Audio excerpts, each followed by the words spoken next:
미국이 2022년 회계연도에도 북한 등 인신매매와 관련된 나라들의 인도주의 목적 이외의 지원을 제공하지 않을 것이라고 밝혔습니다.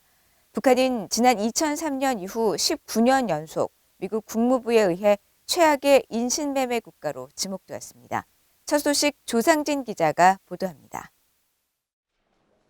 조 바이든 대통령이 21일 발표한 인신매매 관련 외국 정부의 노력에 관한 대통령 결정이라는 제목의 메모입니다. 토니 블링컨 국무장관에게 보낸 이 문서에는 2022년 회계연도에도 북한의 인도적 목적이 아닌 지원이나 비무역 관련 지원을 하지 말 것을 지시하고 있습니다. 북한 이외에도 쿠바, 에리트레아, 니카라과, 러시아, 시리아 등이 비인도적 지원 금지 대상국에 포함됐습니다. 이들 나라들이 미국 인신매매 피해자 보호법의 최소 기준을 충족하거나 최소 기준에 부합하기 위해 상당한 노력을 할 때까지 관련 지원이 이루어져서는 안 된다는 것입니다. 바이든 대통령은 또 이들 금지 대상국 정부 관리나 고용인들에게 교육과 문화교류 프로그램 참가와 관련한 지원을 허용하지 말 것도 지시했습니다. 아울러 다자개발은행이나 국제통화기금 IMF의 미국 책임자들에게 북한과 중국, 러시아, 미얀마 등에 대한 차관이나 기금 사용을 막기 위해 투표에서 반대하는 등 최선을 다할 것을 강조했습니다.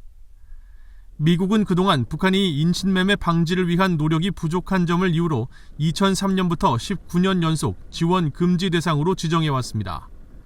미국 정부는 앞서 지난달 유엔이 국제사회의 인신매매 척결 노력을 강조한 인신매매 철폐 글로벌 행동계획에 대한 정치적 선언을 본회의에서 채택할 당시에도 환영의 입장을 밝히며 인신매매 척결에 강력한 의지를 갖고 있음을 강조한 바 있습니다.